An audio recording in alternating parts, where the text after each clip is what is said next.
हम मुझे नहीं पता वो कहाँ है मॉम, मुझे कुछ भी नहीं पता।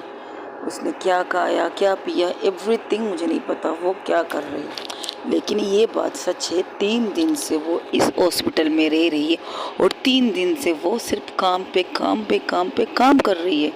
अगर एक रोबोट भी होगा तो उसे चार्जिंग की ज़रूरत होती है, अगर एक मशीन चला रहे होते तो उसे भी कभी कभार आराम दिया जाता है। लेकिन आपके एक्स हस्बैंड ने मेरी दोस्त का कंडीशन ये कर दिया, वो खुद को एक मशीन बना रही है। लेकिन वो मशीन ये भी नहीं जानती कि मशीन की भी कुछ चीज़ों की ज़रूरत होती है।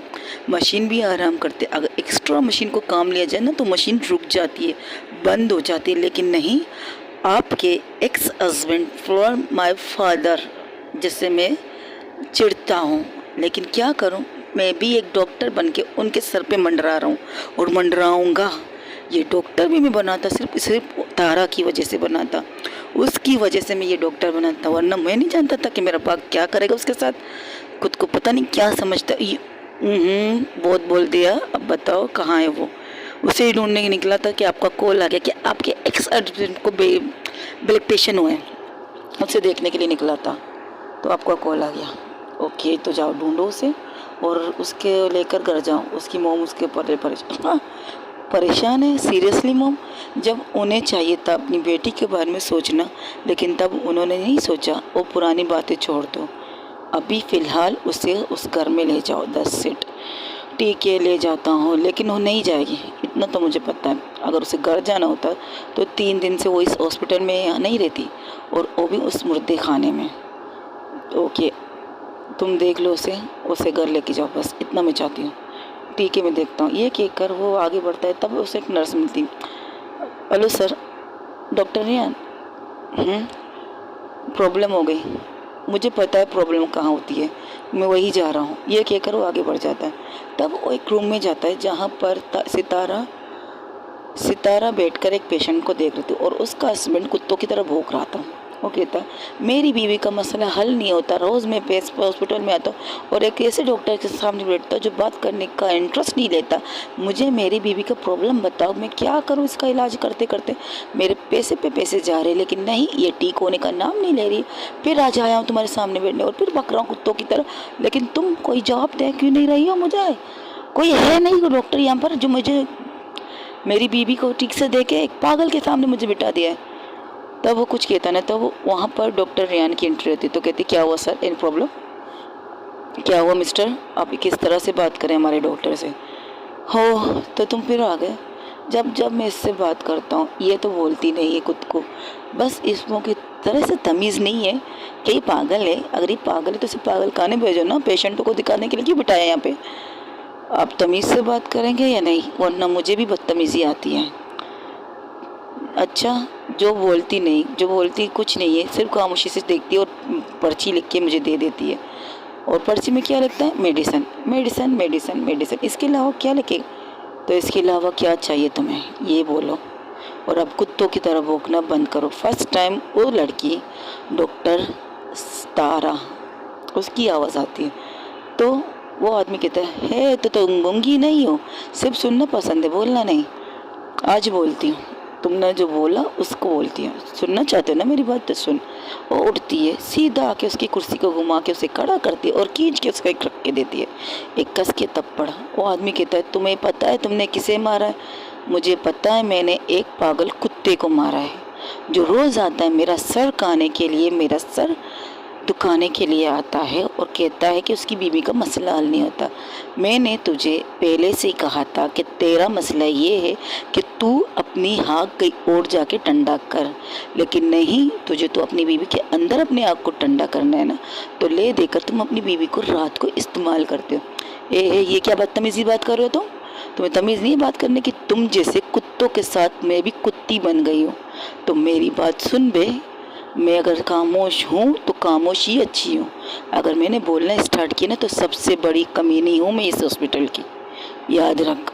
मैं अपने काम से काम रखती हूँ, पेशेंट देखती हूँ, ये मेरी प्रॉब्लम है।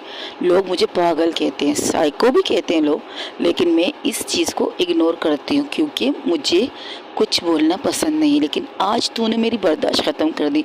तू कहता है तेरी बीवी ठीक नहीं होती। साले कमीने इंसान, तुम्हें पता भी है तुम अपनी बीवी के साथ क्या करते हो? जब रात को शराब पी के आते हो और बिस्तर पे लेकर जाकर उसके साथ सेक्स करते हो, तब तुम्हें याद नहीं आता ये तुम्हारी बीवी बीमार है? मैंने तुमसे कहा था, लिख के दिया था, तुम्हारी बीवी से कहा था कि तुम अपने हस्बैंड को कुछ हफ्ते क्या कुछ महीने क्या 3-4 महीने अपने हस्बैंड के साथ बिस्तर पर एक साथ मत सोना।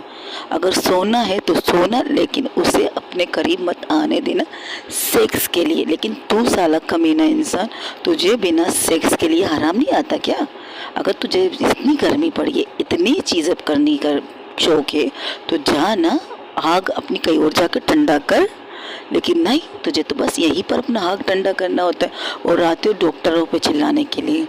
अगर अब भी तुम नहीं रुके ना तुम्हारी बीवी के साथ सेक्स करने से, तो याद रखो इसे तो कुछ नहीं होगा, तुम सब कुछ उसे ख़त्म हो जाओगी। समझ रही हो मेरी बात को? अगर तुम्हें अपने आप को अकेले देखकर मुझ पर ही बिल पड़ते हो कि तुम्हें कोई अच्छी सी गोली नहीं दे रहा हूँ, मेरी बीवी ठीक नहीं हो रही है, तू ज़रा अपने आप पर ध्यान दे बेटा। तू अट्टा कट्टा मर्द हो चुका है और तेरी बीवी देख किस तरह कंडीशन की आई है मेरे पास। और तुझे ये बता दूँ, तूने सारे डॉक्टर को तंग किया था, इसलिए सारे डॉक्टर ने तुमसे बदला लेने के लिए तुम्हें मेरे पास भेजा है। मेरे जैसे पागल डॉक्टर के पास भेजा है, पता है तुझे? तुम झूठ बोल रहे हो। नहीं, बिल्कुल नहीं, क्योंकि जिस इलाज के लिए तुम्हारी बीवी आई है वो उसकी डॉक्टर नहीं, मैं एक बहुत बड़ी सर्जन हूँ, दिल की मरीज चेक करती हूँ।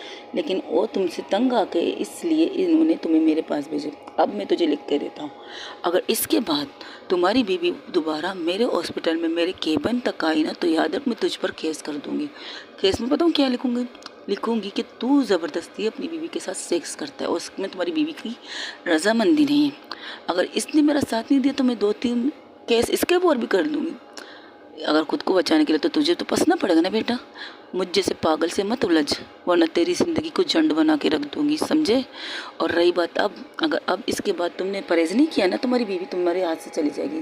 और तो अगर तुम्हें ज़िंदा रहने का शौक़ है ना बेटा, इस आदमी को अपने करीब मत आने देना, समझी? अब मैं आखिरी दफ़ा कह रही हूँ तुमसे। अब वो रिलैक्स होकर बैठ जाते अपनी सीट पर और एक नॉर्मल तरीके से कहते, फर्स्ट ऑफ ऑल तुम्हें अपने आप को संभालना है। तुम्हें कोई ऐसी चीज़ें नहीं करनी चाहिए जिससे तुम्हें नुकसान पहुंचे। हाल फिलहाल तुम्हारे हस्बैंड का तुमसे दूर रहना बेटर है। फिर से कह रही हूँ, हाल फिलहाल तकरीबन 3 महीने तक अपने हस्बैंड को अपने पास भटकने मत दो। अगर ये तुम्हारे साथ कुछ ज़बरदस्ती करने की कोशिश करे, नशे की हालत में आए, तो उसी वक्त एक डंडा लेके इसके सर पे मार दो और उसी वक्त बेहोश हो जाएगा। और ये रहा मेरा पर्सनल नंबर, जब तुम्हें इसे डंडा मारोगी तो मुझे कॉल कर देना, मैं खुद आके इसका बैंडेज करके इसे नींद की इंजेक्शन दे के निकल जाऊँगी। अगर इससे पहले तो ये शराब पी कर आए तो ये मेडिसिन इसकी जो तुम इसे पानी वगैरह पिलाती हो उसमें पिला दो। इससे ये होगा, ये तुम्हारा हस्बैंड सो जाएगा, उठेगा सुबह उठेगा और उसे कुछ याद भी नहीं रहेगा कि उसने तुम्हारे साथ कुछ किया है या नहीं। ये बातें जब वो कर रही थी उसके हस्बैंड को उसने बाहर फेंक कर ये बातें कर रही थी उस लड़की से। डॉक्टर कोई प्रॉब्लम तो नहीं होगी? बिल्कुल नहीं होगी, मेरी गारंटी देती हूँ। लेकिन तुम्हारा एहतियात ज़रूरी है। अगर इस बार तुमने एहतियात नहीं किया ना, तो ज़िंदगी भर तुम किसी चीज़ के लायक नहीं रहोगी।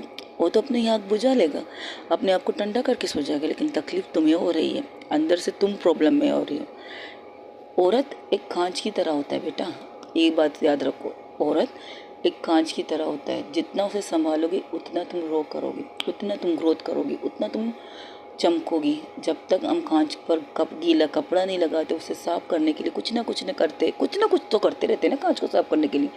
उसी तरह हमारा पूरा जिस्म एक कांच है, उसे संभालने की जिम्मेदारी, उसे संवारने की जिम्मेदारी हमारी खुद की होती है। उनका क्या है, इन मर्दों का क्या है? आते हैं, सोते हैं, फिर चले जाते हैं, सुबह काम जाते हैं, काम करके आते हैं, फिर आपके पास आ जाते हैं। क्यों? अगर अच्छा मर्द होता तो तुम्हारी तकलीफ़ को महसूस करके तुमसे कहता, कोई बात नहीं, तुम जब तक ठीक नहीं होती मैं तुम्हारे करीब नहीं आऊँगा, तुम परेशान मत हो, मैं तुम्हारे साथ हूँ, जो चीज़ डॉक्टर ने तुम्हें कही तुम वो करो।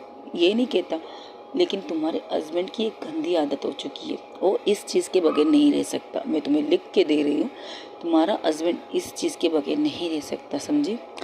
अगर उसे ज़्यादा करना है तो किसी और के साथ करने की इजाज़त दे दो उसे रोको मत अगर करना चाहता, अगर तुम्हें अपनी ज़िंदगी प्यारी है तो।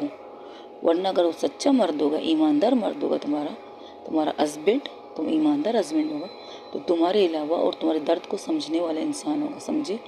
अभी तो मैंने उसे थप्पड़ मार के बाहर फेंक दिया, लेकिन अगर दोबारा तुम इस कंडीशन मेरे पास आई तो सचमुच मैं उस पर केस कर दूंगी। ज़रूरी नहीं मैं तुम्हारे लिए हिसाब से केस करूँ, मैं ये केस करूँगी कि इसने मेरे हॉस्पिटल में मुझसे बदतमीज़ी करने की कोशिश की, प्लस मुझ पर हाथ उठाने की कोशिश की। जो ये वीडियोस ने, जब इसने मुझे हाथ उठाने की कोशिश की तो मेरे दोस्त ने उसके हाथ को पकड़ के से बाहर निकाला था। ये चीज़ यहाँ हुई है, इस चीज़ को मुद्दा बना के मैं तुम्हारे हस्बैंड को जेल भी भेज सकती हूँ, तकरीबन 3 महीने के लिए, 4 महीने के लिए भी भेज सकती हूँ, अगर तुम मुझे एक इशारा कर दो।